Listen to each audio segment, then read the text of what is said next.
The upside-down five-pointed star, the upside-down cross, Baphomet. All of these things are associated with evil. For generations, we've been told that these things are not to be touched, to not mess with that devilment. They are speaking about the occult. It's one thing to talk about candles, crystals, sage, and astrology. Yet those who utilize those things are afraid of occult sciences. Although it's very similar to those other natural, spiritual, and magical practices, the occult is truly in a genre of its own. In this episode, we have two guests that will talk with us about what the occult is. Both of these brothers are council members of a Nubian occult organization called the Magi Order of the Black Sun. They are also associated with the Adamite Kingdom Ministries. Al Carter was born in 1973 to Ron Carter and Emma Carter, both members of the Black Panther Party, whom his father being the leader of the Atlanta chapter. He has joined several religious institutions throughout his life, including the Ansarul Allah community, and studied under others such as Nation of Islam, Nation of Yahweh Ben Yahweh, Ben Amin Carter, Rastafarianism, Science of the Mind, etc. His maternal family has a long line of powerful spiritual women, including his late mother. In 2012, he and several brothers collaborated and formed the Illuminated Council of 13, who later resurrected the Magi Order of the Black Sun, LLC, and the Lotus Order of the Blood Moon, which works beside the Adamite Kingdom Ministries worldwide as their protectors and spiritual guidance. Amongst the occult world, he is known as Dark Raven Crow, and his indigenous name is the Brown Staff. George Mapp, a black Hindu born in Brooklyn, New York, is a disabled Marine Corps veteran. At John Wilson Junior High School in Brooklyn was where he was introduced to the 5% Nation.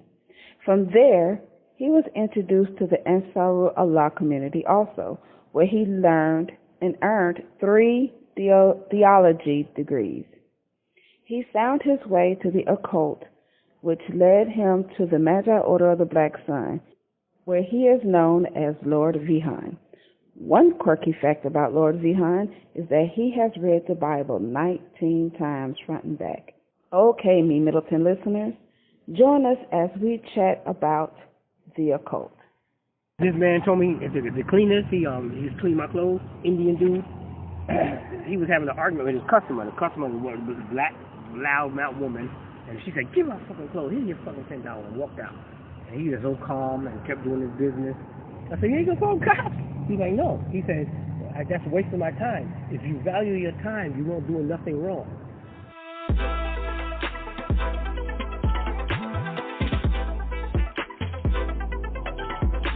Welcome to the Me Middleton Show, a place to encourage neo-spiritualists to laugh, love, and learn, while we virtually walk through topics of the spiritual, magical, natural, and occultic world. I am your host, Evina. You have now entered the Me Middleton Show.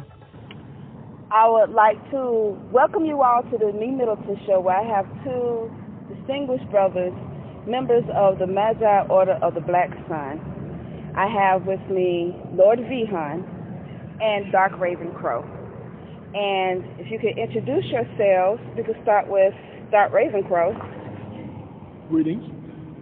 Dark Raven Crow, one of the illuminated council members of the Magi Order of the Black Sun, also associated with the Adamite Kingdom Ministries and the Adamite Kingdom.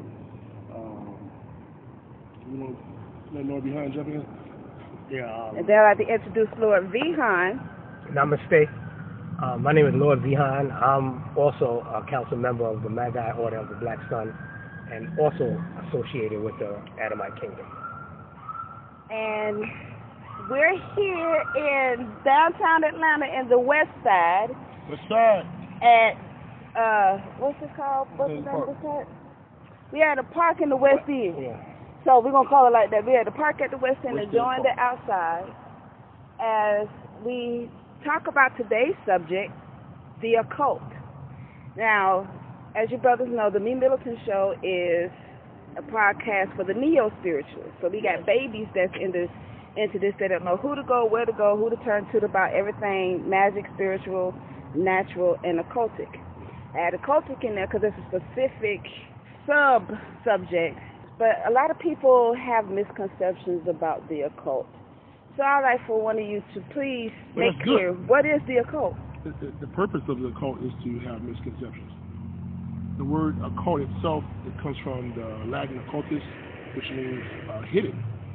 So the original cultists were societies who had sacred information that would be dangerous in the wrong hands, so they would hide behind grotesque images or skull and crossbones, and anything to scare you away.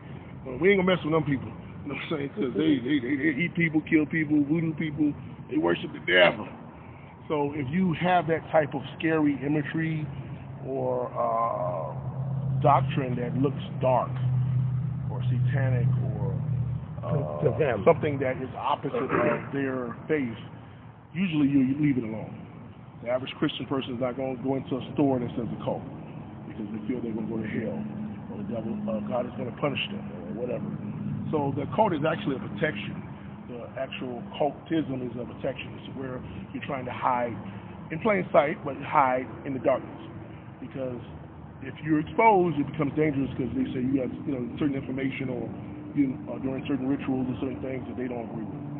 And when people don't understand, they usually fear and want to destroy. So throughout history, people who are occultists would hide behind imagery and words and certain doctrines that make people don't want to deal with it, or them. So that's in a nutshell why, what was the question again? I lost it. What is it? But that's exactly what it is. It's something to hide in. It's a hidden doctrine. It's a hidden science. So that the person who's not initiated, or we call it the profane, those who are not worthy, or those who mentally haven't developed to or evolved to the point where they can accept certain truths, you basically keep them away. You know what I'm saying?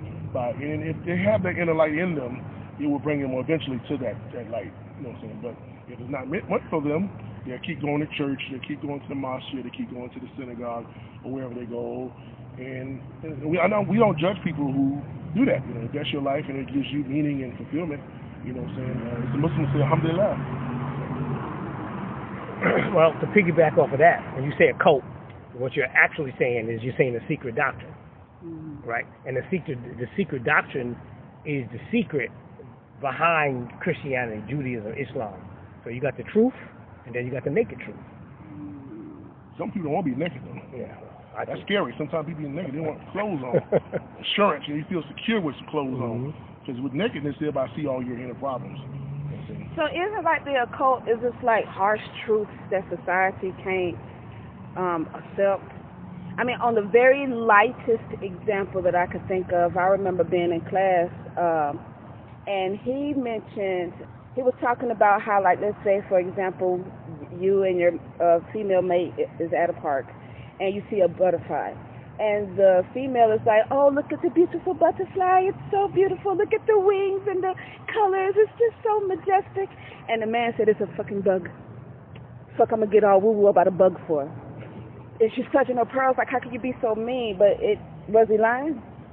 Not lying. No. Okay. So that's like the lightest example of what the occult is what the brother would say. It's bugs. It's a fucking bug. And even that, we got a book coming out, What is Good and Evil. A lot of that is perception. Her perception of beauty and majestic things may be different to his, because I would say generally women are more emotional beings, so they look at the beauty in life. Men look at the hardcore parts of life. I got to go to work tomorrow. I ain't got time to look at no butterfly. Right. You know what I'm saying? So it's based on the person's perspective. And if she would have seen it as a cocoon before it became a caterpillar. So most women run from caterpillars. Yeah, right. Don't run from butterflies. Right. But they're the same species, same creature. But that caterpillar has evolved into something she can accept. Legs. Hear that again. The caterpillar has evolved into something she can accept. Right. You know, so she didn't accept it when she was a caterpillar.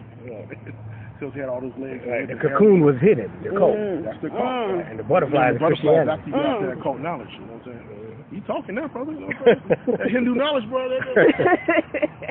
So she brought the butterfly in there. See how it worked? You know what I'm saying? They tried right here. We're going to try it going on. Go ahead. Next question. So you made mention about initiation. Mm-hmm. So is it mandatory to be initiated to practice occult sciences? No. Why not? But you have what is group initiation and you have self-initiation. Some occultists are solo. Like in witchcraft, you have a solo. You can have solitary a witch, or you can have a witch who's a part of a coven, which is basically a family. So it's up to the individual what type of path they want to walk. So you can be, it's initiation either way it go, but it's either self-initiation or group initiation. But initiation is necessary. How does one self-initiate? Do you know that process? Well, there are different paths again, and whatever path that you are led to, that initiation will manifest itself, either through doctrine or life itself, and the spirits and the gods and everything else will guide you as well. So there's like different subsections of There's so many occult? levels, yeah. There's many levels you got of Christianity and everything else you have as a cult as well. Right. See, it's your own self-enlightenment. You know what I'm saying? Somebody say, you know what, go down to the lake and throw a couple of rocks in the water and watch the ripples and initiate. What you get out of it is what you put in. Right. That's another question that I have that you had mentioned. But I want to know, well, how old is the occult? Wow. Well, put it this way, if you follow the Abrahamic religion, the first thing that we recorded that God said, you know what I'm saying, let there be light. So if you're saying let there be light, his original state had to be darkness. Which is the occult, something that's hidden, something you can't see. You can't see until the lights are turned on. You know what I'm saying? So, as old as God, because God was the original occultist. Because if God was like the average Christian, he'll be seen right now. He'll be manifest. He's hidden. Where's God? Where's Allah? Where's Jehovah? Where is he? So if he's not here, he's somewhere hiding. He's in a place that you can't see. You know what I'm saying? The Quran says, he's closer to the jugular. You know what I'm saying? So that makes me feel like it's inside of you. Is that like Amun? Because I know Amun means the hidden one. In the Egyptian theology. And I don't like using the word mythology. The white man is real slick in his words. Anything other than Abrahamic faiths is a mythology. Norse mythology, Greek mythology, Egyptian mythology, any other mythology. It's a myth to everybody else. But when it comes to stuff he believes in, and of course, is theology, the study of his gods. Right. So I don't use mythology at all. I use theology for everybody's science and faith. But dealing with Egyptian theology, yes, one of the phases of Ray was the hidden, differentiated one. And that's usually evening time, you know what I'm saying? When we make our prayer and say amen, it's that hidden time, you know what I'm saying, it's more spiritual. Right. They call that witching hour around 3 in the morning. You know what I'm saying? That's the part where the most power comes in. Your grandma in the closet praying, you know what I'm saying, when you out there selling drugs. That's that moment, you know what I'm saying? Amen is that power, you know what I'm saying? Everybody won't be seen in the day, but all the magic happened at night. You know what I'm saying? A lot of babies were made at night, you know what I'm saying? And to add on to what you said, when God said, let there be light, trees and flowers were already created. Let that sink in. And what grows trees and flowers? The sun. So what light was he talking about? So how was that happening? I'm just telling you. I mean, I'm not a Christian, but I'm saying what the Bible says. The Bible said, let there be light. But if you read it, the flowers and trees are already here. And what type of plant grows in darkness? Well, actually, Hold on. Let's go a little deeper. The Smurfs used to dance around. Mushrooms. Right. So that's one. That's another cult. Before the light, the mushrooms were there. You know what I'm saying? Psychedelic. They have their own consciousness. That's another story. You talk to Oya Carter about that. He's the master on mushrooms. Yes, he is. It sounds like that the occult ain't for everybody. So is it for everybody or select people? Absolutely not. If it was for everybody, it wouldn't be a cult. It wouldn't be hidden. It wouldn't be hidden. Everybody knows. So it's really it's a selective process. Like what Jesus said, he's separating the sheep from the goat. You know what I'm saying? The tares and all that. You have to be selective. Quality is better than quantity anytime. So the masses are going to the mosque or the mass at church. That's where you don't need to go. Right. And then that takes you to the scripture. Wide is the road to destruction, and narrow is the way. That could be also the corona disc too. Amen, bro. Amen, bro. You talking about that vaccine? Yeah, you trying to get her shut down now. We ain't gonna talk about that vaccine.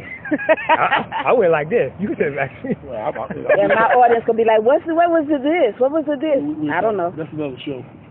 So, there's a lot of mention of the monotheistic religions in this conversation. So what are the differences and similarities between the occult versus religion? Well, in religion you have occult, so it really doesn't separate. In every religion you have occult levels in their religion. You know what I'm saying? So just because I believe in Allah doesn't mean I don't have a cult in Islam. You know what I'm saying? They call it Sufism. Right. So if Sufism was brought in front of the mass majority of Muslims, they'll say that's not, you know what I'm saying, that's not pure. Because they don't know no better. You know what I'm saying? Right. So in every faith you have a level of occultism or liberation or Luciferianism. You know what I'm saying? Where light is being shined a little brighter. Right. And even in Christian churches, every Christian church that I've been a part of had a lodge. There are, as you speak about, there are certain things that are hidden. And some of the things that I notice that scares people that are hidden are these different figurines and symbols and things of that nature. And one of the most famous ones is Baphomet. And things that society notes as evil are now being embraced by some people, like Baphomet. Why? We're in a different cycle. We're in the age of Aquarius. And if you're talking about Aquarius, you're talking about knowledge that is overflowing. That's the water bearer. He's pouring out the water. It's dealing with a lot of information. That's why we're in the information age. The things that were once hidden and secret is you can Google right now, go to Wikipedia and pull up a cult, or go to a bookstore or whatever. Back in the day, you couldn't do that. And and to add to what Al's saying, the original name for occultists were Aquarians. That's our secret doctrine. You're going too deep on the We're actually going to talk about your doctrine in a minute. But the Baphomet itself, some say, is a mispronunciation of Muhammad. When we deal with the Knights Templar, you got to go a little backward into the Crusades, how they were in Jerusalem and they were protecting the holy places, and it was guiding the people in from Europe who went through pilgrimage to Jerusalem where Jesus was born and all that stuff. Usually wealthy people, because poor people couldn't travel. So while they're sitting there like we're doing right now, bored, they had nothing to do, they're playing chess with the Muslim brother who's protecting the masjid. And the brothers in the masjid had occult knowledge. So while they playing chess, they say, you want to come to our, mosque and learn some more secrets or whatever? I said, sure. But you got to be divested of all metals. You can't bring no swords and stuff in here. No church like that now. You know what I'm saying? And sometimes they put a rope around the neck or whatever. So once they got initiated, hear that word again, into those higher secrets in the Arab world, and that's where the Baphomet, the word Muhammad, comes from. You know what I'm saying? They adore, you remember there was a guy named John the Baptist. His head was chopped off for Jesus. You know what I'm saying? He was you had two Johns, John the Baptist and John, son of Zebedee. Well, both Johns were representing Christ. One sacrificed for Christ and one lived for Christ. You know what I'm saying? John, the son of Zebedee, wrote the book of Revelations, or received the book of Revelations and other books. He's the only apostle that didn't die a gruesome death, you know what I'm saying, and was able to see different things under that Revelations of the Injil. So, not going too far off topic, the Crusades and things that happened with that, they were bankers, by the way. They're the first bankers. Because they could keep people money until they get to Jerusalem, then they get their money. There's a whole big banking system. They became very wealthy. King Philip out of France got jealous because he owed a lot of money as well. He conspired against them. And then they, them. You remember on Friday the 13th, they ended up executing the Grand Master of the, which guy was it? I was talking about? Executing the Grand Master of the Law in Friday the 13th. Yeah, the guys, who was them up? The Masons? No, I lost track completely. The Crusaders, the guys who ride on the horses, the two guys. The Templars. Templars, yeah. So he killed the Grand Master on Friday the 13th, which became a bad luck day for them. Well, that's where bad luck came from. The Friday the 13th originated. Well, we can go back a little farther than that, because in Al-Islam, they say that Judgment Day is going to be on Friday at Jummah. which is the 13th hour. So the Friday the 13th is a good day for those who are faithful in Islam. It's a bad day for those who are against Allah or whatever. So it's depending on what culture you come from.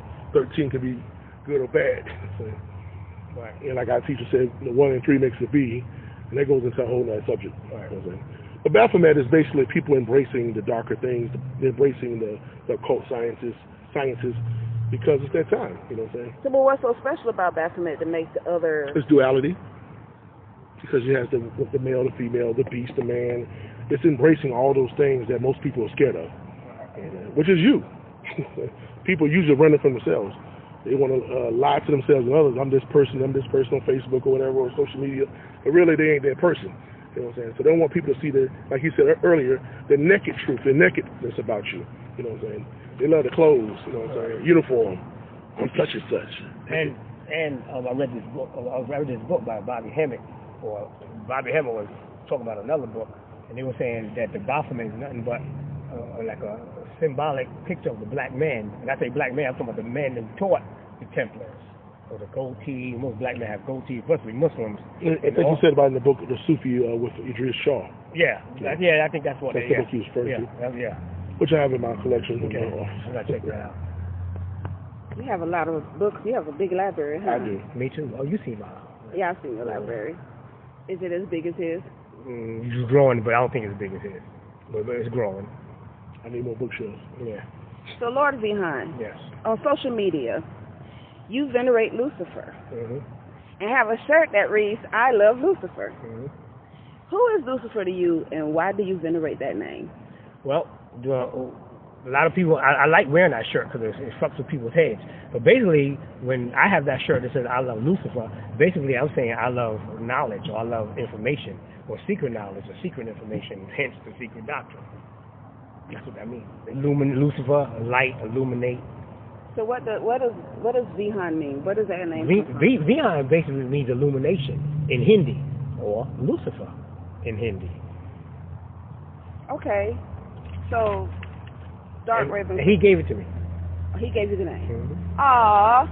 So it's like an initiation type of thing? Yeah, I guess. I don't know. We can't talk about that. So, Dark Raven Crow. You call yourself the decarnation of Aleister Crowley. Yes. Decarnation? Correct. I like that. Who was he, and how do you identify with him?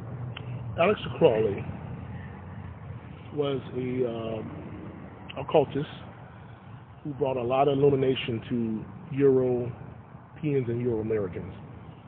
And with his book, The Book of Law, and other publications in his different orders.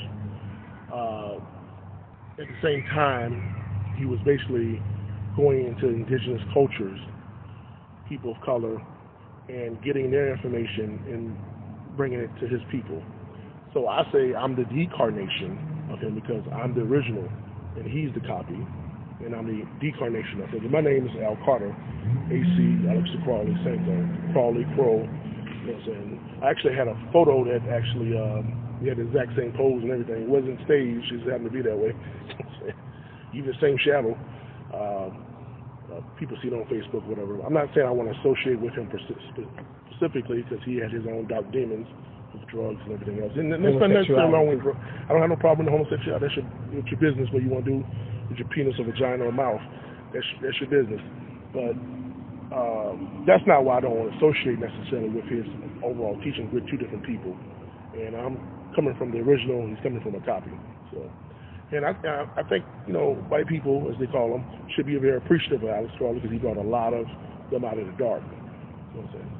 Did I answer your question? I didn't go a little deeper. No, I think you answered the question. Answered the question.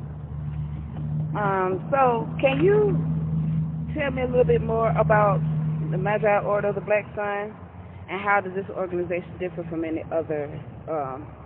Well, it came out of the shadows in 2012, December 21st. Me and Brother Sharif Wilson, we were the founding members, and we received messages from the Great Cosmic Mother. There was time again to resurrect her children and to bring the light back. So we obeyed her, You know, and just for people listening, our idea of divinity is feminine. In all of our jasadas, you have to have a female present to even have the sessional order or a meeting. Be it symbolic or physical. So if we ain't got a physical female there, we're going to have a statue of Isis and somebody there to represent the female principle. The whole concept of the Magi order of the Black Sun is being inside the cosmic mother. We're all cells within her.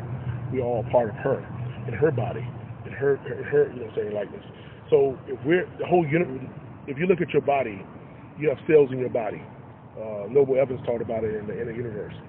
You have different worlds inside of you. We're inside of her right now, in her body, space, or as they call it space, that black body, with little light cells in it, we're just one of those cells in that body. So we acknowledge her, and, we give reverence to her. She does not have a name.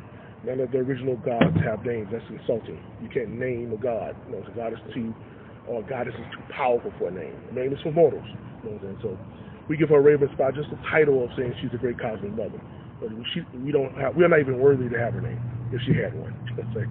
So that goes a little into our theology of the Magi of the Black Sun. So what we're here to do is basically bring those who are worthy, or not worthy, who are ready for the next level of information, which is occult teaching necessary, be there for them so they don't have to go to OTO or the Golden Dawn or all these other white ran mystical schools or whatever. They can come back home. Right. We're the originators, and we come to take back our stuff. You know what I'm saying? So what are the roles of the women in the order? The role of the women is the same as the role of the men. You know what I'm saying? We're all cells in the great cosmic mother. In my personal opinion, that's not a very council number. I believe women are closer to divinity than men. Not saying that men can't be divine, but we have a lot going against us to be divine, because women work off emotion and spirit, where we walk off physical, and which is we're designed to do. We're designed to take care of and make sure we protect and provide. Well, if men do their job of protecting and providing, the women can get into the spiritual stuff and get us all out of here. But we're too busy trying to be the spiritual niggas, and it got them working and everything, so they can't tap into their power. So we're dog chasing our tail. You know what I'm saying? But if we let the women be who they're supposed to be, and we be who we're supposed to be, you know what I'm saying, you'll see doors open. You know what I'm saying? So with these aspects of the Magi order, yes, are they satanic in nature? It depends on what you consider satanic. So what is satanic to you? And to you? I don't have no satanic. To me, that's Abrahamic faith. Satan, to me, reading their books, is a person who just told the truth and presented a case before their God that this person ain't worthy. Look at them. Right. They ain't doing the right thing. So I told you they weren't going to do the right thing. There's nowhere in the Bible where the devil made anybody do anything. Sometimes he suggests you, see what you're going to do. He's a tester. So Satan, in the eyes of religion, is just a tester. He's a Loki. Unless y'all could correct me, the only thing I saw in the Bible where somebody said okay to whatever the devil was going to do was God. When he said, hey, let's make a bet about Job. In the book of Job, yes. Right. Even when the character or person named Jesus went into a 40-day fast in the wilderness, and toward the end, the devil or Satan came into him and supposedly tempted him with riches and food and all this stuff. Yeah. And if you really look at it, he was just testing Jesus' faith. Because he could have bowed down, he could have ate the bread. But the only being I know that did anything, did any of the suggestion of Satan was God. Yeah. And what did he ask him when he came? When Satan came with his other children, they said the children of God came. And he was one of them. So Satan is a child of God. So y'all need to stop putting him in another category. Right. He came with his brothers, and he said, "Well, what you been doing?" "I'm going to and fro on the earth, back and forth." He made a cross. We all know that. But and then Satan said, "Look, there was a God." I think God said, "Have you seen my servant?" I think the devil even worried about Job. He said, "Have you considered my servant?" I was like, so who's the good guy here? Right, right. He brought Job name. He brought. They weren't even thinking about it. That's what I said. Talking about God. Yeah. Because God put Job on Satan's radar. Oh, okay, thanks, guys. Right. But Exactly. Satan, in a way, already knew that Job was the right man. You know what I'm saying? And from religious eyes, you look at it and say, well, Job lost everything. No, Job actually gained everything. Because you read the book of Job, none of his children made sacrifices, none of them prayed, none of them did the things he did. You know what I'm saying? But when they were all removed and his new family came in, they did. So sometimes what you see the so-called devil is doing something bad, he's actually doing something good for you. He's removing all that bullshit out your life. You know what I'm saying? That was already there. Mm-hmm. So sometimes you need thankful for Satan for getting things out your way. You know what I'm saying? So you can look at Job different ways, you know. But Satan to me is just a person who's doing his job. Okay. I think we all need to do our job. So are the teachings of the order of the Black Sun, are they geared toward so-called black people, or is it for everybody? We don't discriminate based on race, age, sex, or sexual orientation. But it is a black or African or Nubian or whatever title you want to use science. It's our culture, it's our science. We're just embracing what's ours. Do we exclude people who have other nationalities? No. We'll be glad to welcome you and your checkbooks. But do understand you're going to have to recognize who is divine, and it's the great cosmic mother. Right. You know what I'm saying? And her skin is black. You know what I'm saying? You go at nighttime, you see her skin. They know. So look at the Black Madonna. So if a white man come in, he's all with the Magi order of the Black Sun. Yes. But pretty much is a chauvinistic person. Mm-hmm. So he won't be welcome in. His demons is his problem, something he has to work out. As long as he stays within our guidelines and bylaws, etc., we have no problem. That's his personal business. Right. So, but he won't recognize the black woman, though. If you again, that's his personal problem. He will never evolve until he recognizes who God is. So he couldn't go through the initiations and all of that. Initiation is you. You could a person can join the lodge and go through all the initiation and still really not a Freemason. Right. You know what I'm saying? It's an inner initiation. The outer is just helping you see it. You know what I'm saying? So if you don't really understand, if you're not doing, let's say you're a first Mason where? In your heart. In your heart. Right. Not in a book, not in a ritual, not in a, you know what I'm saying, a lodge. So if it's not in your heart already, you're just going through the motions. Right. You're wasting your time. Right. So you could come buy all our books, trinkets. We want you to buy it. We'll take the money. We'll take every dollar you got. We take Cash App, all that. You know what I'm saying? Vimo. I don't know about Vimo yet. It's good. I don't take no, just for a Maru, I don't take any Bitcoin credit. Just had to throw that out there. Wait. Yep. So you basically, I was about to ask, who is God to an occultist? Well, as far as the Magi order, the God would be the black woman. The great cosmic mother. The great cosmic mother. Yes. So the next question is, what? And to piggyback off that, yes. All religion on earth were worshiping the great cosmic mother until a certain time when the masculine energy took over. Right. If you look at all ancient society, it was a big figured woman, big breasts, big hips, and they were worshiping her. If you don't believe me, go Google it. Right. All prolific dynasties and all that were worshiping these women. Right. You know what I'm saying? Then the cow. And then the cow. To piggyback off of that, if you know anything about when Paul was going on his mission, creating the 7 churches in Laodicea, you know, with Corinthians, Ephesus, and all that, mm-hmm. all those spots were spots of the great cosmic mother. Yeah, all the spots that Paul, when he established churches, were to overthrow all the feminine churches or feminine religions in those areas. Right. Go research it. Yeah, that's it. Yeah, it's in the books. And he hated women. Right. He was gay. And he was I suffer not a woman to preach. Right. So that's what started the patriarchal system? No, it started, but he was just one of them. Right. It was way before him. Oh. Yeah. It's just the women start falling in love with their creation. Right. To this day, women love their sons. Some the main reason. All right. So fault. So what does enlightenment look like? And can we reach enlightenment in this lifetime? Well, that's the matrix. You have to find out for yourself. I can't explain what enlightenment is to you. Everybody's enlightenment is different. Or endarkenment, whatever way you want to look at it. Right. Okay. But you'll know because you'll have a drive out of this world. Once you get so-called enlightened, you'll have a drive and nobody can tell you different. You know what I'm saying? You ever seen The Last Dragon? Yes. Okay. Okay, for the fans who ain't never seen The Last Dragon, y'all need to go check that out. The Bible has been used for conjure word like songs, right? Some say that the Bible is a spell book. It is. And it is. Quran also. That was my question. No, sorry. I was about to say, I've heard you say that the Quran is also a spell book, and I wanted you to elaborate. Well, if you look in we can go into the stories of Muhammad, first of all. Remember the story of Muhammad where this witch put 4 knots and put some spells on those knots and threw it into a well. Mm-hmm. I believe that's what the Surah An-Nas said. It has 4 verses. So each verse he recited from that particular surah opened up one of those knots. First of all, you talking about blowing knots and things, that's nothing but voodoo. Right. So in Muhammad's time, somebody was practicing voodoo in Saudi Arabia. That's I don't even hear the rest of the story. Way before the Quran. I would say, hold on now.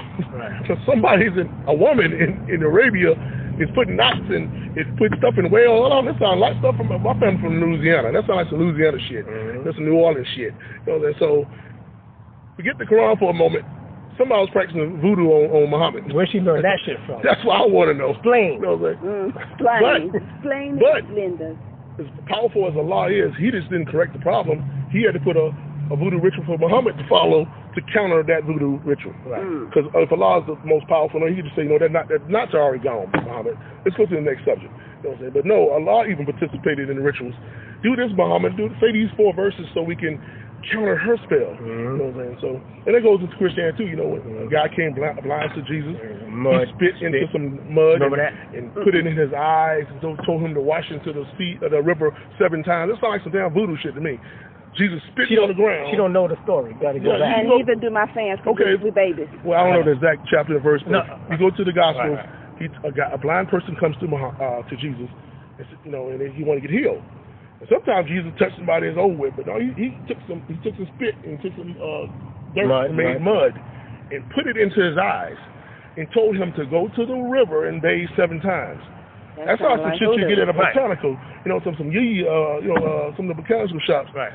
Jesus is in the Bible. Right. I wish I had the verse with me right now. Remember, piggyback, Jesus was a Jew, so he followed the Torah.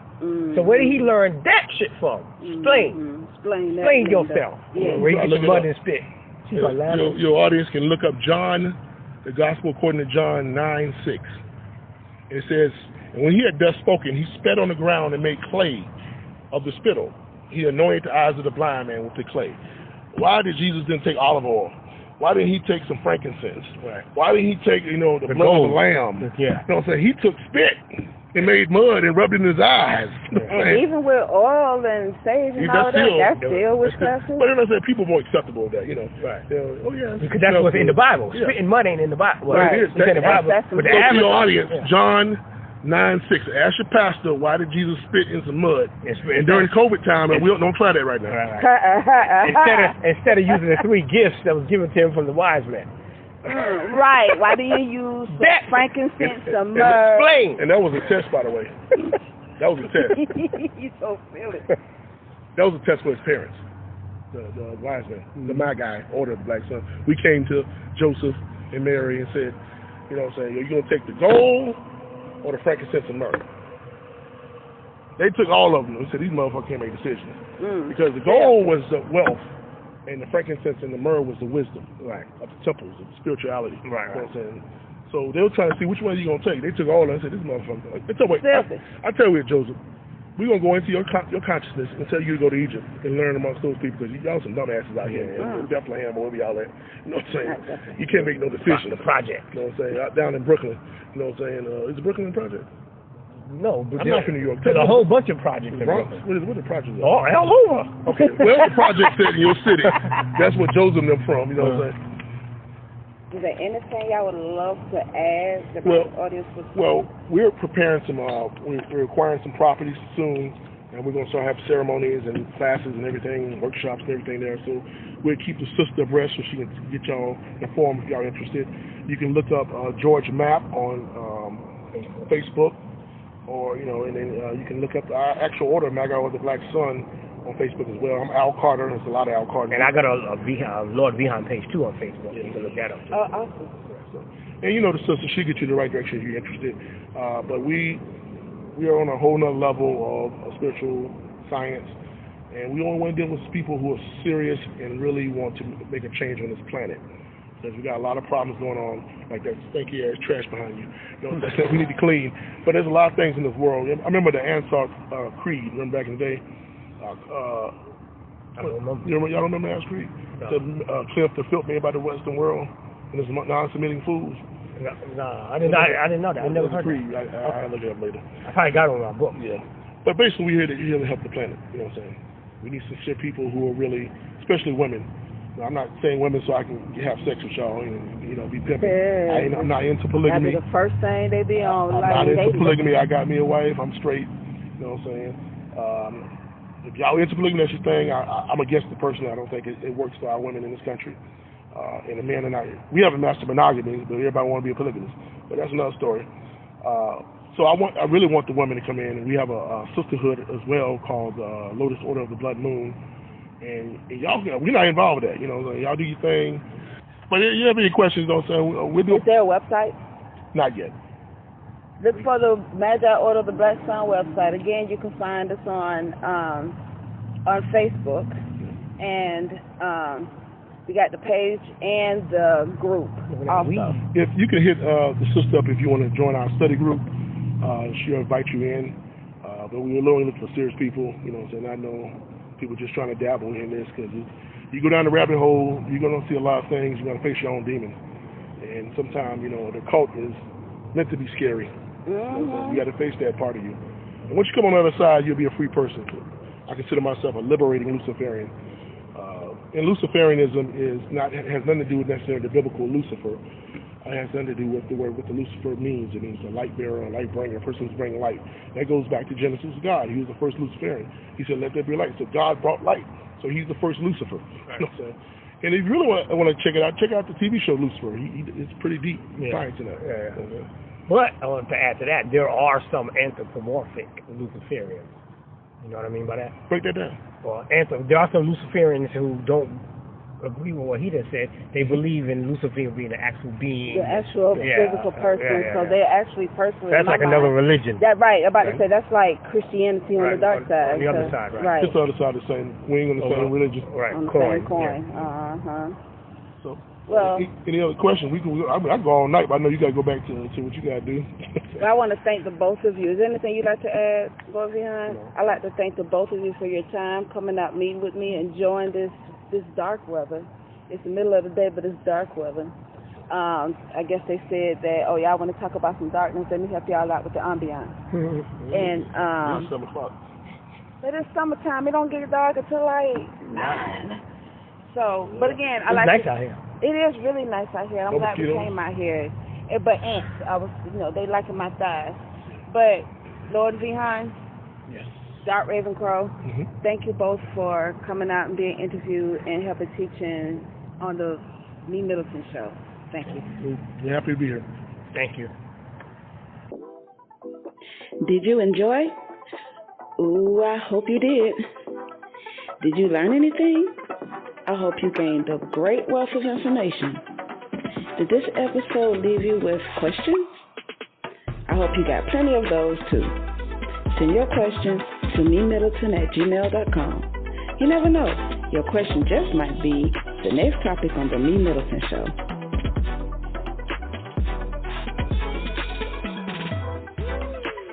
What would you like to see on the Me Middleton Show? Do you have any suggestions? Send them over to memiddleton@gmail.com and I'll be super happy to read your suggestions.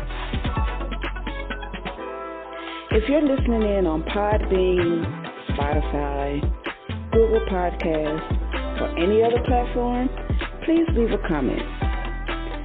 If you're listening in on YouTube, leave a comment, click on the like button, click subscribe, and click on the notification bell to be notified of all uploaded videos.